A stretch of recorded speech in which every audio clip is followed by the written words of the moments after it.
York a San Juan del Río, Querétaro. Es un saludo nostálgico, pero también agradecido y muy entusiasmado de estar de vuelta con ustedes, aunque sea de larga distancia.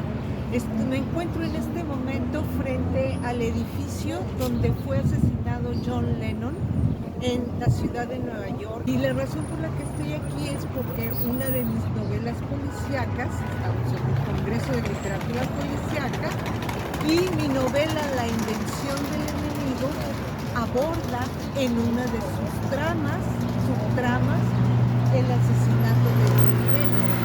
Temas que ya ustedes descubrirán si leen la novela. Soy Malú Guacuja del Toro, escritora mexicana, novelista de literatura policíaca. Soy la primera novelista latinoamericana de literatura policíaca con un sesgo específicamente feminista, lo cual no quiere decir aburrido, ni sangrón, ni regañón. Mis libros son entretenidos. Asistí en San Juan del Río, Querétaro, ya era el segundo Congreso Internacional de Literatura Policíaca. Y yo tengo recuerdos nostálgicos muy bellos y muy interesantes y muy significativos de ese encuentro, porque es en realidad un reflejo de la época. Y ahora, en comparación con la novela que hoy vengo aquí virtualmente a presentarles, que se llama Todo es personal, se puede ver una gran distancia y toda una historia respecto a mi novela La Invención del Enemigo, que trata precisamente sobre la caída del muro de Berlín, el fin de la llamada Guerra Fría, y el destino de muchos escritores de novela de espionaje, pero también policíaca, que se dedicaron a la Guerra Fría, y que con el fin de la Guerra Fría quedaba aniquilado el tema que era la sustancia y la principal motivación para ellos de ser escritores, que no era tanto la intriga como la declaración política, la propaganda política, unos a favor de la Unión Soviética y otros en contra. Cuando termina la Guerra Fría, La Invención del Enemigo de lo que trata es de la crisis de inspiración de un escritor, Iván Chernov, que se dedicaba a la propaganda política a través de la novela de espionaje. Y hay toda una intriga y hay toda una historia policial.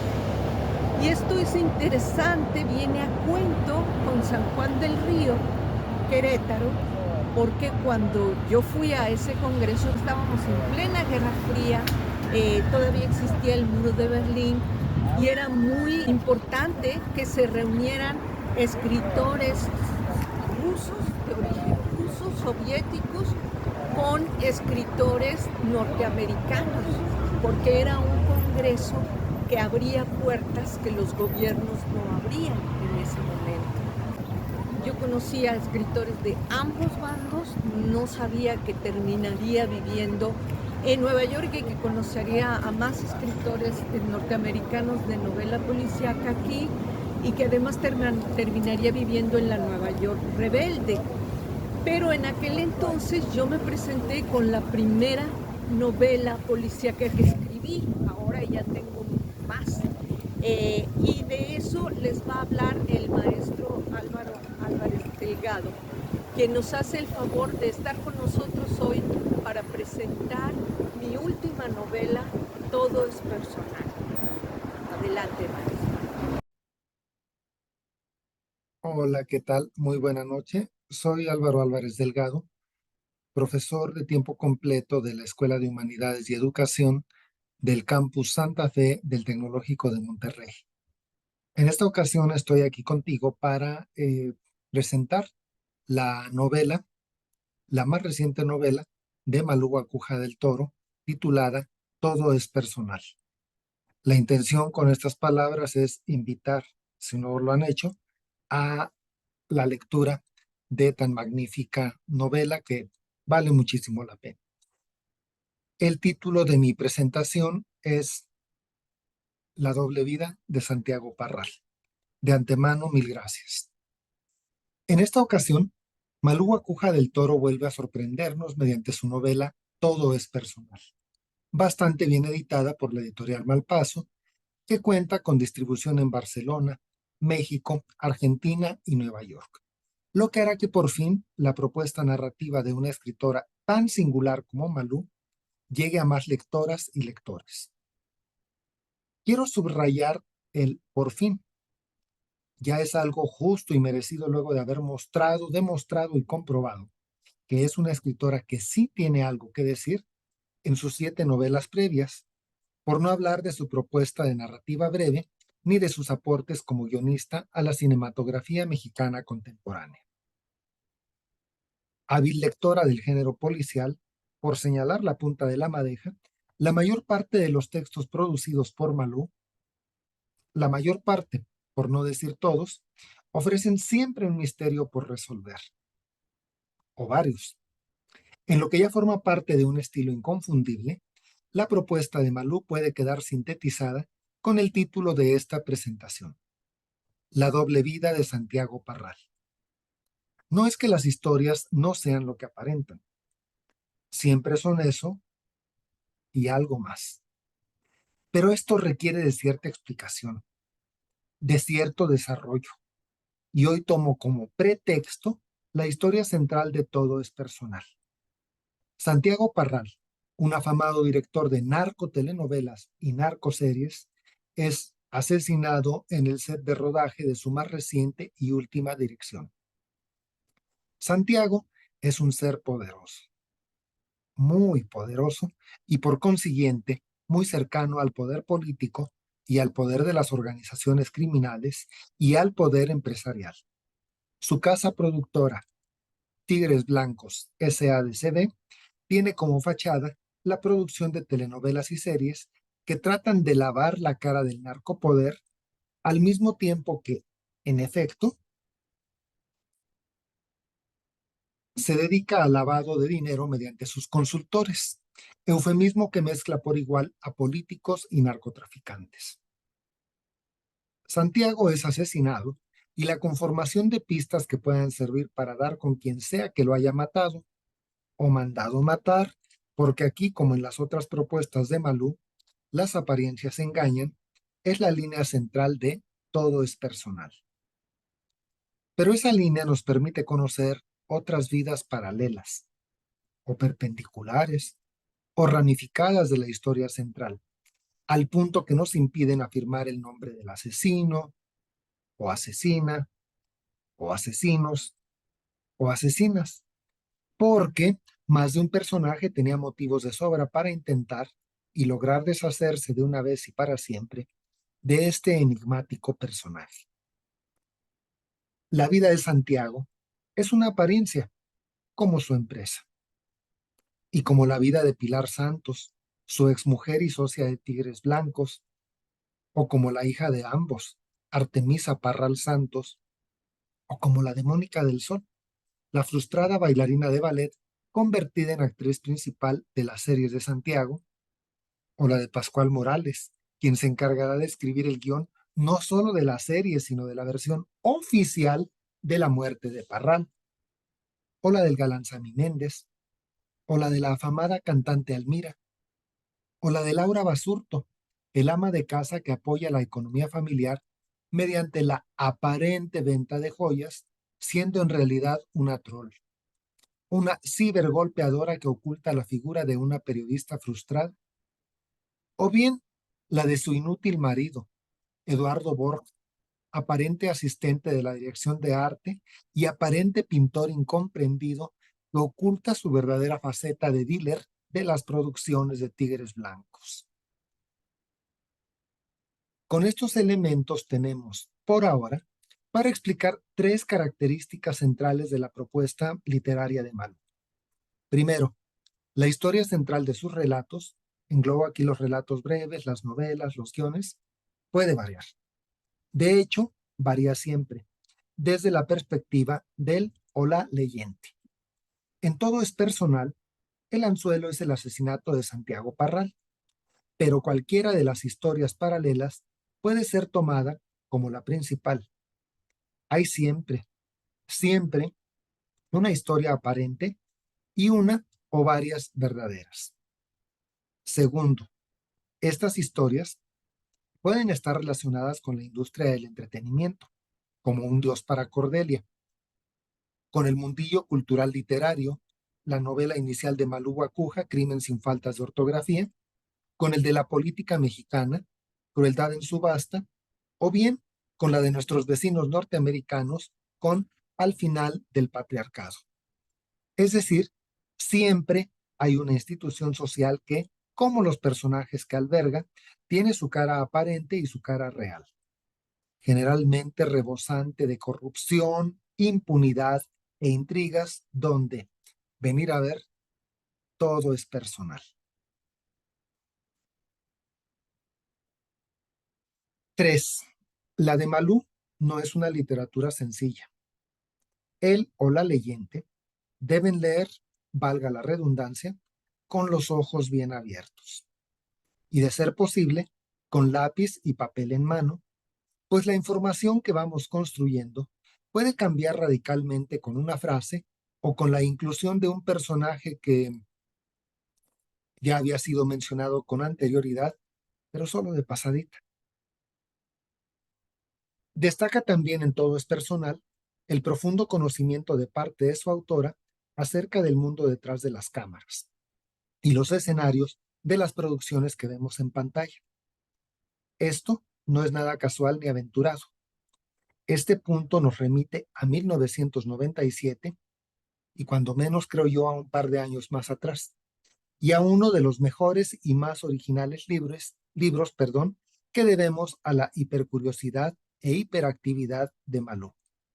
Los artistas de la técnica, historias íntimas del cine mexicano, libro que debería ser reeditado y difundido como Todo es personal. Este libro de entrevistas nos permite conocer no solo el trabajo, sino los nombres de quienes en buena parte de la historia del cine mexicano formaron parte de ese detrás de cámaras.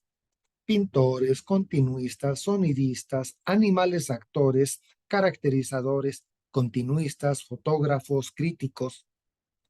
Vamos, en ese libro, Malú no pierde detalle y para muestra basta un botón.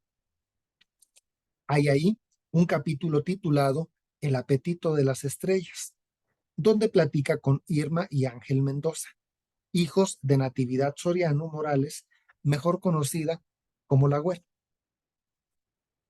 Ella era la cocinera oficial de los estudios Azteca, Plaza Films y los Churubusco. Este paréntesis, también aparente, es para señalar posibles paralelismos entre la Güera y Ana Cecilia Olvera, Doña Ceci, uno de los personajes centrales de las historias que engloba Todo es personal, y muy probablemente el único que no tiene nada que ocultar al no tener ya nada que perder. Su hija, la creativa y entusiasta María de los Ángeles Olvera Montes, fue una víctima más de feminicidio. Con 17 años de edad, los feminicidios son también un tema que forma parte de las recurrencias temáticas literarias o preocupaciones existenciales de Malú Guacuja del Toro, desde la publicación en el ya lejano 2006 de su novela La lágrima, la gota y el artificio. En este sentido, el capítulo 7 de Todo es personal retrata el drama vivido por Doña Ceci, un personaje que resurge de sus cenizas y transforma las vidas de quienes conocen y conocemos su historia. Es el séptimo, un capítulo fuerte, estrujante y revelador. En ocasiones, la propuesta narrativa de Malú ha sido calificada de negativa, cruda y hasta perturbadora. No nos mintamos, retratar la realidad como lo hace Malú sí llega a ser sumamente perturbador, pero no tiene nada de negatividad y sí algo de crudeza cuando el asunto así lo requiere. Desde al final del patriarcado, por no mencionar a Rencor Tatuado, Malú ha apostado por la esperanza. Esperanza de transformación, de que las cosas cambien para bien y que no cerremos los ojos a la realidad circundante. Dicha transformación no es algo sencillo, pero sí posible. De eso se percata Daniela Ruiz, luego de establecer contacto con doña Ceci. El cambio es posible y hay que tenerlo como nuestra única esperanza. No es posible que sucumbamos frente al oropel que idealiza la figura de los narcotraficantes, de los políticos, de la corrupción imperante en nuestro entorno. Desde la realidad que nos lleva a ver todo es personal, actuemos. Desde doña Ceci y desde María de los Ángeles Olvera, Montes, para volver posible ese hashtag, ese deseo, esa necesidad social.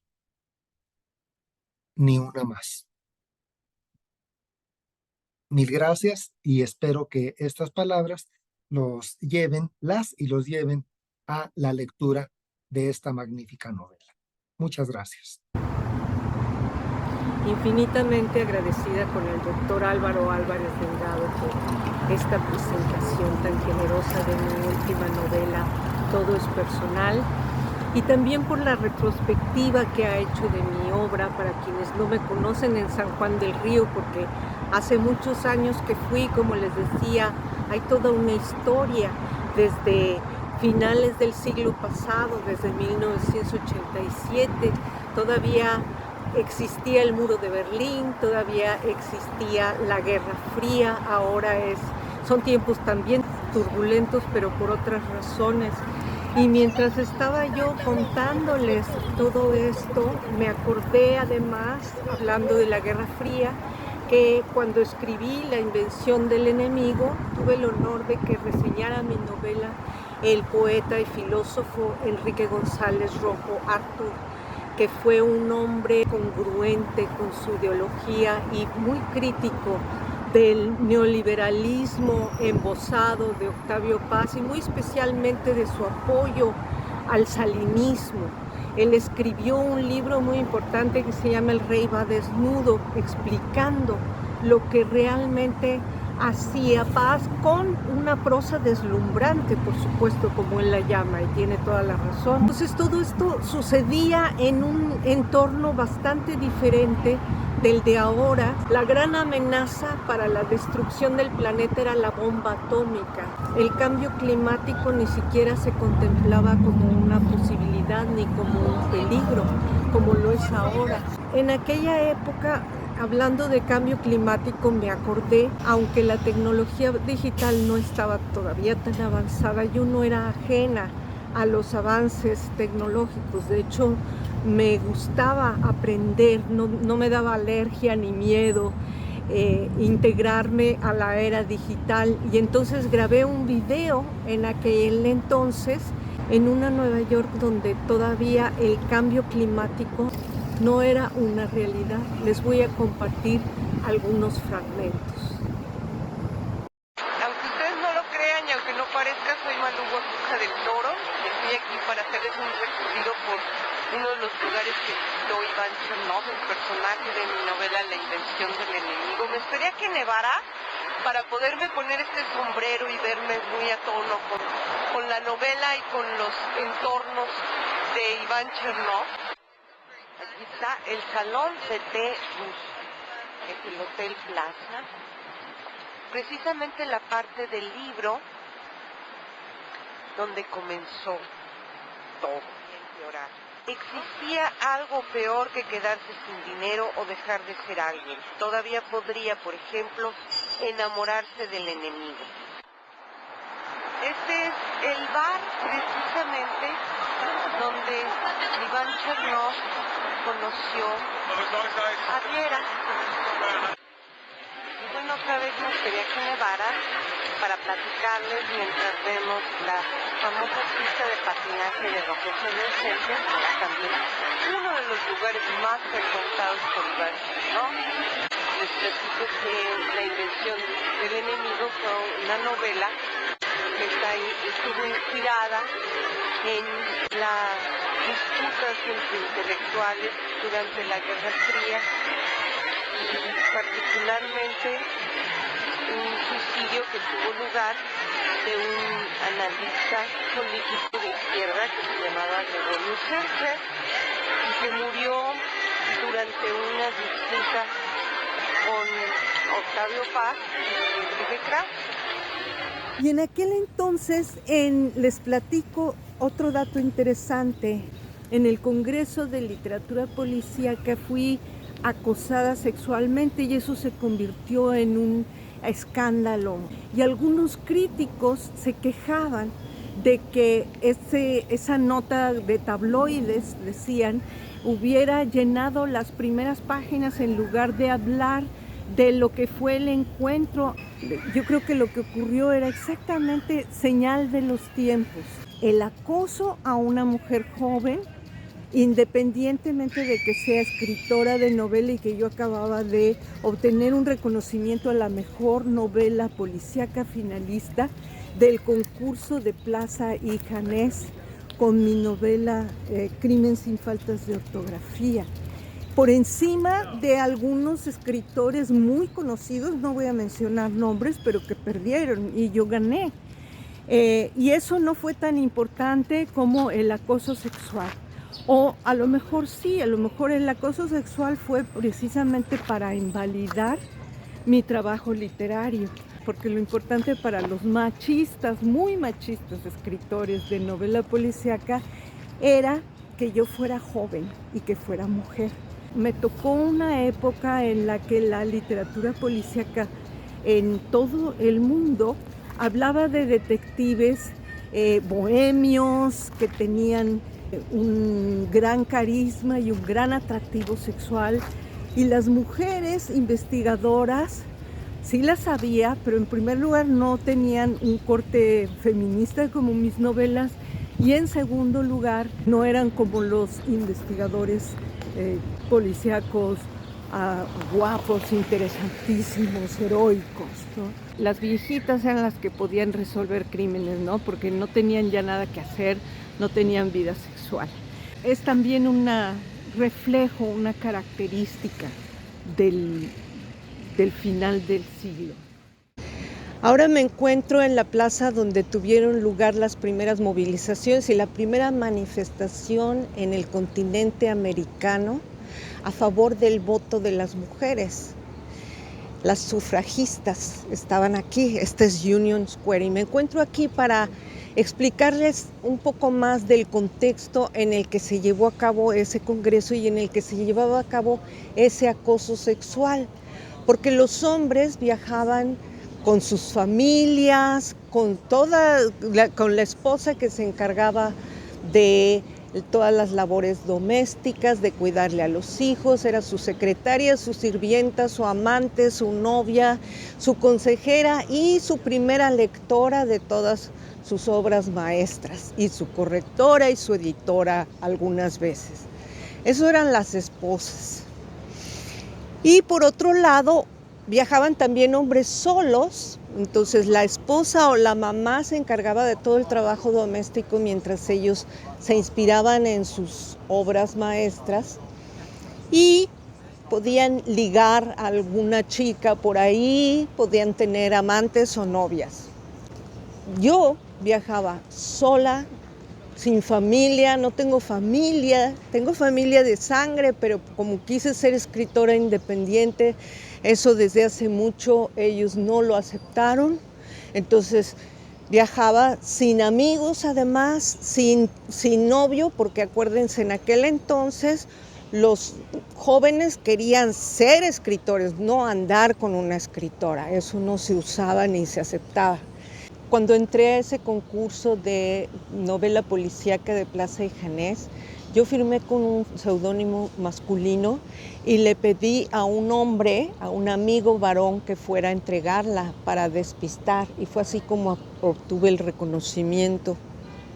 Y es importante mencionarlo en esta plaza icónica, como conocerán algunos que se dicen historiadores, pero que no hablan de las sufragistas, por ejemplo. Los quería traer aquí porque así son los contextos y los momentos históricos, explican mucho más que un meme, ¿verdad? Que un meme. En ese momento estaba socialmente aceptado que un escritor, como les decía, hubiera publicado, que no debieron hablar de mi acoso sexual tanto como de ellos. Además me echaba la culpa a mí, decía que no debieron hablar de una escritora con una figura afrodisíaca. O sea, echaba la culpa a mi cuerpo del acoso sexual. Recordé aquel lema de las chilenas después, en tiempos entonces inconcebibles, donde explicaba: y no es que usara minifalda, el violador eres tú. Además, yo no llevaba minifalda. Entonces sí, fue una forma de invalidar mi trabajo literario, y otra forma fue también ponerme en una mesa para hablar de la novela policíaca y el 68. Yo en el 68 tenía 7 años. Mi novela no es una novela del 68. Ni me propuse jamás escribir novelas del 68. Mi generación enfrentaba una crisis económica bastante diferente y problemas distintos, de la misma forma que ahora las generaciones jóvenes de la era digital enfrentan otros retos y otras problemáticas. Es como si yo pusiera en una mesa de discusión a una escritora, ya no se diga millennial, sino porque los millennials ya tienen como 40 años ahorita.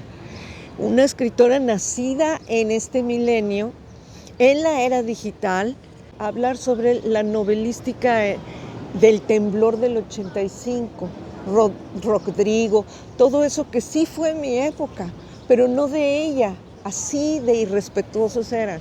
Pero hablando del 68, de los 60 y de aquellos tiempos que tampoco estaban tan lejos de esa generación, los voy a llevar ahora al lugar que se erigió en honor a John Lennon en Central Park, que es el monumento, el espacio de Strawberry Fields. Vamos para allá.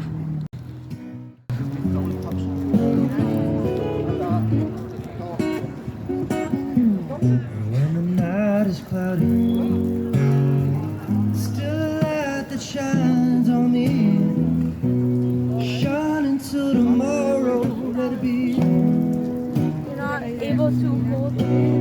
Wake up to the sound of music, and the merry comes singing, speaking words of wisdom. Un poco de música también muy diferentes, los tiempos del Let It Be, los tiempos de los Beatles, los tiempos de los hippies. Nadie se había imaginado que en unas cuantas décadas la cannabis sería legal en todo Nueva York, la venta y el consumo.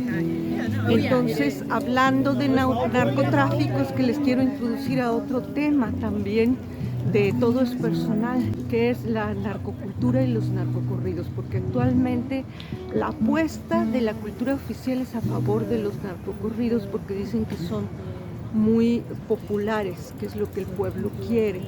Y yo tengo otra apuesta, por supuesto una apuesta feminista, y además también una apuesta artística y musical. Escuchemos.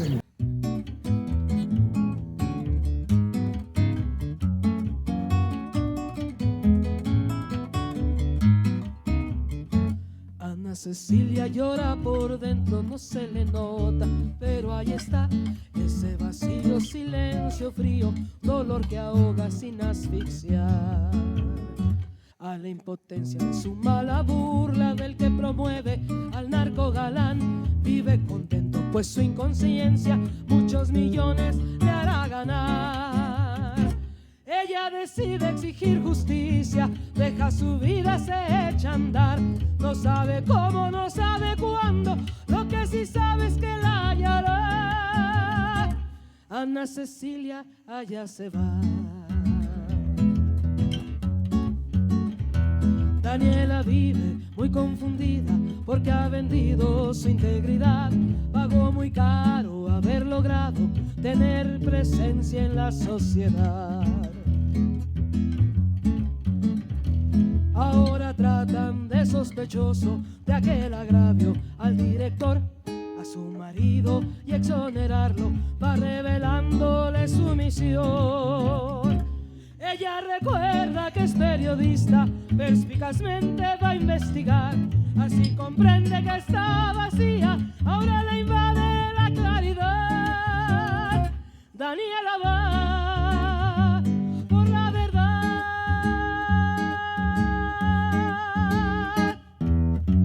de lo que no hablan las narconovelas, de la pena, del dolor y el llanto que causan esos capos desalmados por codicia y ambición. Ahora yo les digo con mi canto que 10 mujeres mueren diariamente. Es preciso generar conciencia por el bien de la nación. La ignorancia y la indiferencia van pudriendo a nuestra sociedad, despreciando el valor de la vida. No se puede continuar. Este fue el antinaco corrido que un consejo les quiere dejar. Enseñar valores a los hijos, al país puede salvar.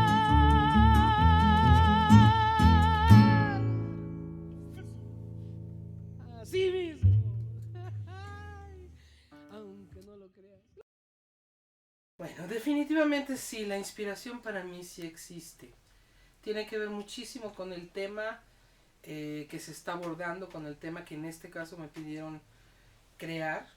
Entonces sí tienes que buscar la inspiración. Mi proceso creativo se da por las noches, cuando ya todo está en calma, cuando la ciudad ya no me requiere, la vida, la cotidianidad ya no me llaman, ya no me distraen. Entonces es cuando yo prefiero, en el silencio de la noche, comenzar a buscar las musas, las ideas, las palabras para hacerlas, pues en este caso las canciones, y en este específico caso un tema con determinadas lineamientos. Para despedirme, San Juan del Río, Querétaro, los saludo desde la famosa Biblioteca Pública de Nueva York, que es una de las bibliotecas más vastas del mundo. Aquí están casi todos los libros publicados del mundo. Si ustedes tienen un libro publicado en México, es casi seguro que esté aquí. Aquí está, por supuesto, toda mi obra, cosa que no ocurre en las bibliotecas de México. Y hay una razón por la que mis libros son inexistentes en las bibliotecas mexicanas, y es porque todo lo que he escrito, lo he escrito sin subvenciones de ningún tipo, ni becas del gobierno, de ninguno de los gobiernos, en ningún sexenio, de ningún partido, de nadie. Eso espero que sea una inspiración y una motivación para todos los escritores y escritoras jóvenes. Un agradecimiento especialísimo a Felipe Cabello, eres lo máximo, gracias, y espero verlos pronto en persona, que no pasen tantos años, tantas décadas antes de la próxima vez.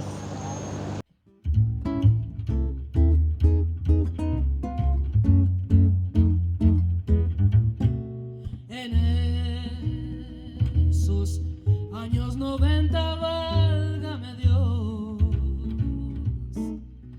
apenas era el principio del gran fiestón. La danza del narcoestado hacía furor, sembrando llanto y violencia por la nación. Cuervos neoliberales que hoy se deslindan, solo al narco pidieron que no se rinda. Nos plagaron de hoteles y de casinos para lavar el alma del asesino. Llegó el gran destructor con su cruenta canción. Tan solo fue un poco más de lo mismo, bajo un nuevo color. Llegaba el nuevo milenio, válgame Hank, del capo glorificado en televisión.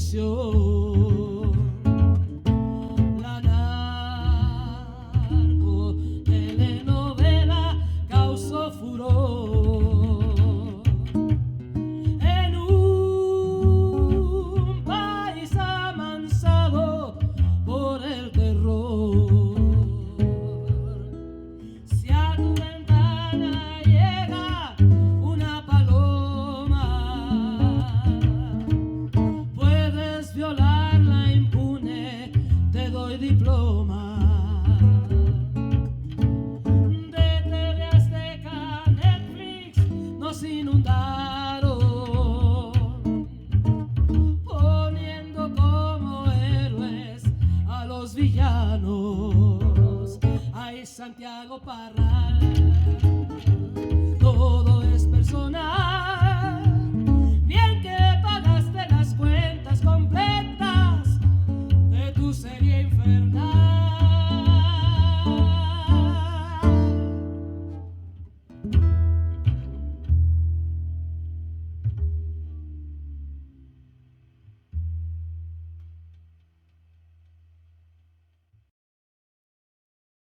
Mira, yo creo que más bien la música me dedicó. Desde que ya nací la música fue en mí.